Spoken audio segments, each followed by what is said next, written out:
Blam! Alarmed, Cosgo dropped his teacup in his lap. He jumped out of his chair and quickly wicked the hot liquid from his fur with the cloth napkin. "Jeetle! Please don't do that!" Jeetle obviously didn't intend for the balloon to pop and startle Cosgo. Moments before, Jeetle innocently pulled open a desk drawer and saw the deflated blue balloon. It lied flat, collapsed, and soggy across some dried cricket snacks, and it looked unbearably dreary. He simply couldn't resist the opportunity to inflate it into the sphere of fun he knew it was destined to be. "So terribly sorry, Cosgo." Jeetle closed the desk drawer and opened the one beneath it. In it, he saw his foraging pouch filled with an assortment of deflated balloons. His little meerkat heart sank as he imagined their woeful chorus. "Save us from our tedious emptiness, Jeetle! Inflate us into balloons!" He removed the plump bag and wistfully kneaded its soft middle before pronouncing, "Cosgo, I'm going for a walk." As Jeetle stooped out of the burrow, Cosgo's distant voice was painfully heard. "You'd be better off if you put as much effort into foraging as you do those balloons." Significant time passed before a waft of concern washed over Cosgo, parental in nature, and he decided to join his brother outside.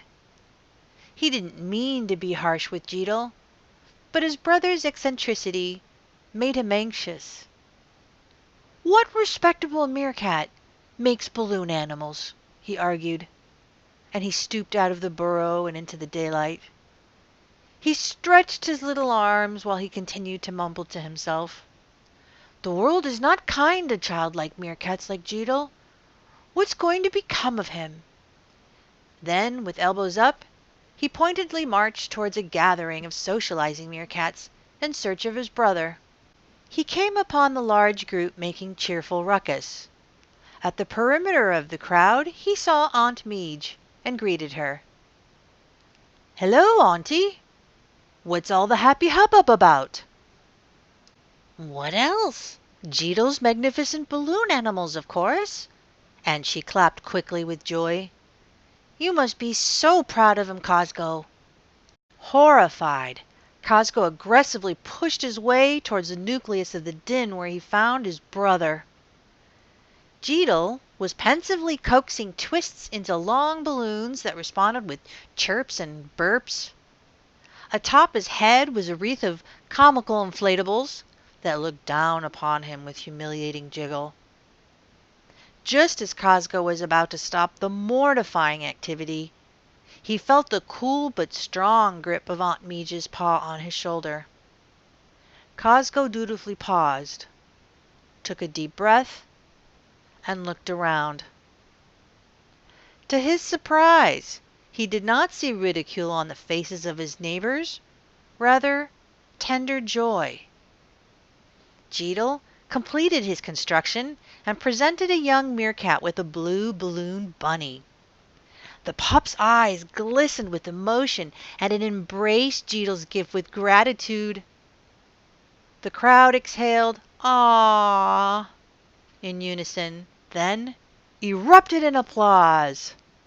Smiling, Jeetle looked up and saw Cosgo. With a widening smile, Jeetle pointed to a pile of insect snacks and shrugged. The more the meerkats laughed, the more the mound of delectable munchies grew. Aunt Midge leaned towards Cosgo's little ear. "Don't worry that your brother is unique, Cosgo. The more you let Jeetle use his gifts, the better off he'll be." Cosgo looked again at the cheerful faces, then at the glistening mound of delicious insects, then at Jeetle's contentment, and wistfully mumbled, "Well, I always wanted to design spectacles."